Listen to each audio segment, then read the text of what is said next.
আসসালামু আলাইকুম। পরিষ্কারের পক্ষ থেকে তোমাদেরকে আন্তরিক অভিনন্দন ও শুভেচ্ছা। তোমরা কেমন আছো? আশা করি অনেক অনেক ভালো আছো।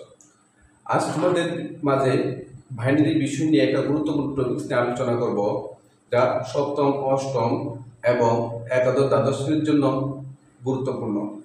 আজকে তোমাদের মধ্যে আলোচনা করব, তোমার গত ক্লাসে আমি আলোচনা করেছি বাইনারি সংখ্যাকে কিভাবে দশভিত্তিক সংখ্যায় রূপান্তর করা যায়। আজকে আমি দশভিত্তিক সংখ্যাকে কিভাবে বাইনারি সংখ্যায় রূপান্তর করা যায় সেই বিষয় নিয়ে তোমাদের মধ্যে আলোচনা করব। খুব ধৈর্য এবং মনোযোগ সহকারে আমার ক্লাসটা দেখো এবং বোঝার চেষ্টা করো। আর যদি কোনো বুঝতে অসুবিধা হয় তাহলে আমার কমেন্ট বক্সে অথবা পার্সোনাল মেসেঞ্জারে নক করো এবং কি কি সমস্যার সম্মুখীন হও তা জানাও, আমি তোমাদেরকে আনসার দিয়ে দেব। তো আজকে তোমাদের মাঝে আলোচনা করব দশভিত্তিক সংখ্যাকে কিভাবে বাইনারি সংখ্যায় রূপান্তর করা যায়। এখন দেখো, আমরা বাইনারি সংখ্যাকে যখন রূপান্তর করি তখন আমরা পূর্বে ক্লাসে বলেছিলাম বাইনারি বেজ হলো বাইনারি সংখ্যার বেজ হলো 2 এবং দশমিক সংখ্যার ভিত্তি হলো দশমিক সংখ্যার ভিত্তি হলো আমার 10। এখন আমরা এই যে 6 কে 10 ভিত্তিক সংখ্যাকে বাইনারিতে রূপান্তর করি, সেটা আমরা এভাবে লিখতে পারি 6 এর বেজ কত 10 ইকুয়াল আমরা কি লিখতে পারি হর চিহ্ন 2। বুঝতে পারছো? মানে 6 কে 10 ভিত্তিক সংখ্যা আমরা হর বাইনারি সংখ্যায় রূপান্তর করব। তো আমরা 19 কে আমরা প্রশ্ন করতে পারি 19 কে 10 ভিত্তিক সংখ্যা, সেটাকে আমরা বাইনারিতে প্রকাশ করতে পারি। তাহলে এখানে 25 ও 10 ভিত্তিক সংখ্যা, সেটাকে আমরা কি করব বাইনারিতে রূপান্তর করব প্রশ্ন। এখন দেখো আমরা এর কিভাবে বাইনারি 10 ভিত্তিক সংখ্যাটাকে কিভাবে আমরা বাইনারি সংখ্যায় রূপান্তর করতে পারি। দেখো, আমি প্রথমে কি করব 6 নিলাম, এই 6 সংখ্যাকে আমি ভাগ করব। কত দ্বারা ভাগ করব? আমার ভিত্তি কত? ভিত্তি হলো 2, এই ভিত্তি 2 দ্বারা ভাগ করব। এখন আমি যদি 2 দ্বারা 6 কে ভাগ করি তাহলে 3 দুগুণে 6, এবং আমি যখন 2 কে 6 কে যখন 2 দ্বারা ভাগ করছি 3 দুগুণে 6, ভাগশেষ কি আমার 0। এই ভাগশেষ যা থাকবে আমি মাইনাস আকারে দিয়ে দিব। এখন আমরা কি করব, এটা আবার 3 কে 2 দ্বারা ভাগ করব। এখন আমি যখন 3 কে 2 দ্বারা ভাগ করতেছি, দেখো 2 কে 2 আমার ভাগশেষ কি থাকে 1। তাহলে এটা আমি লিখবো 1 এবং ভাগশেষ কত 1। তো শিক্ষার্থী বন্ধু আশা করি বুঝতে পারতেছো। এখন আমি আবার এটা কি যখন ভাগ করব তখন আমার কি হবে 0 এবং 1। এই যে আমি ভাগ করলাম, এখন দেখো এটা আবার কিভাবে যায়, এটা এইভাবে গিয়ে এই পর্যন্ত যাবে। তার মানে আমার এইটা হচ্ছে এম এস বি, এটা হলো এল এস বি। এখন তোমাদের প্রশ্ন থাকতে পারে এল এস বি কি? এল এস বি হলো, দেখো এল এস বি হলো লিস্ট সিগনিফিক্যান্ট বিট এবং it is most significant bit. এখন আমরা L S T least significant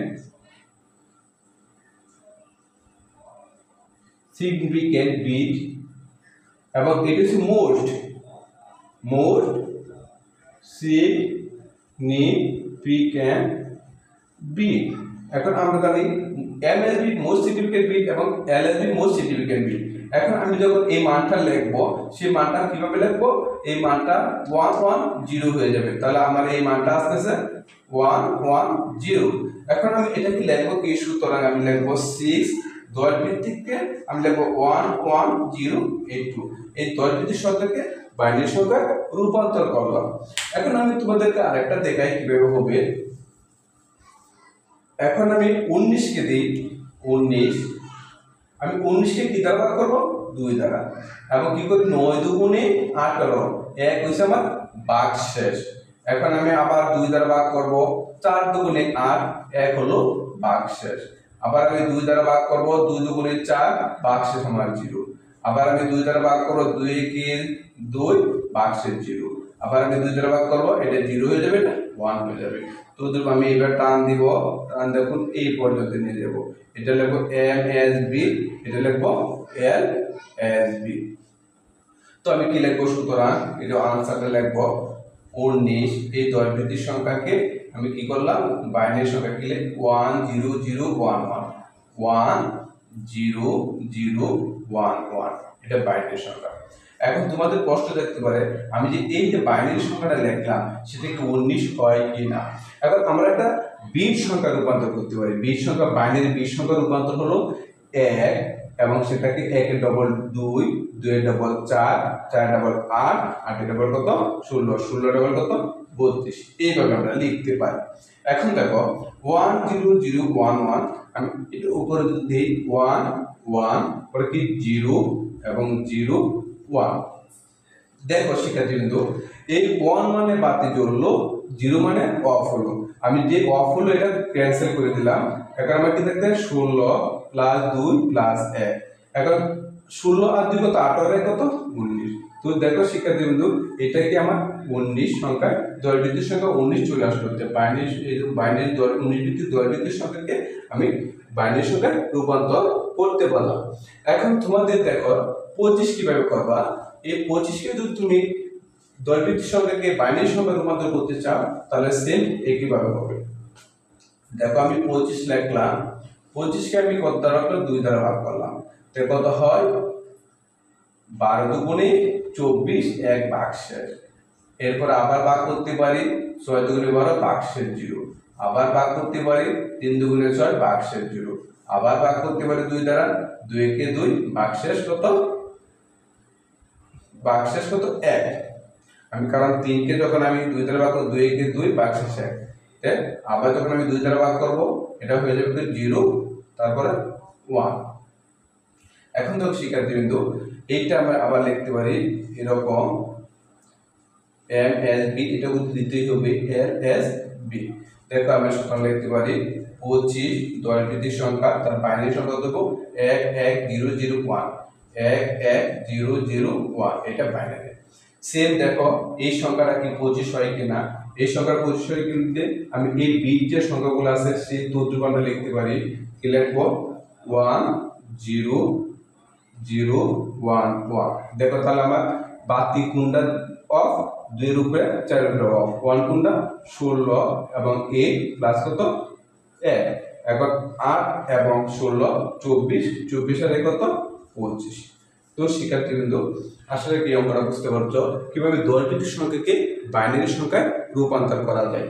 এখন যদি তোমরা আমার ক্লাসটা বুঝতে পারো তাহলে তোমাদেরকে আমি কয়েকটা বাড়ির কাজ দিই, সেই কাজটা করে আমার কমেন্ট এবং মেসেঞ্জারে দিও। তো কি দিলাম 35 এবং কি দিলাম 15 এবং 45।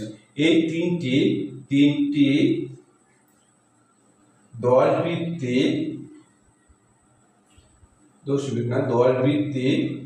ভিত্তিক সংখ্যাকে বাইনারিতে রূপান্তর করো।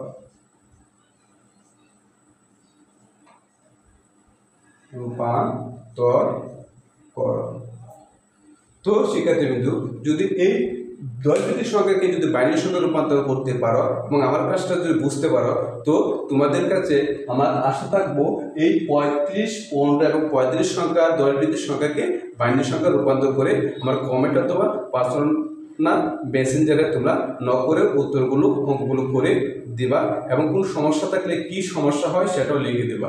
সকলে সুস্বাস্থ্য এবং দীর্ঘায়ু কামনা করে আজ এ পর্যন্তই। সকলে ভালো থাকো। আল্লাহ হাফেজ।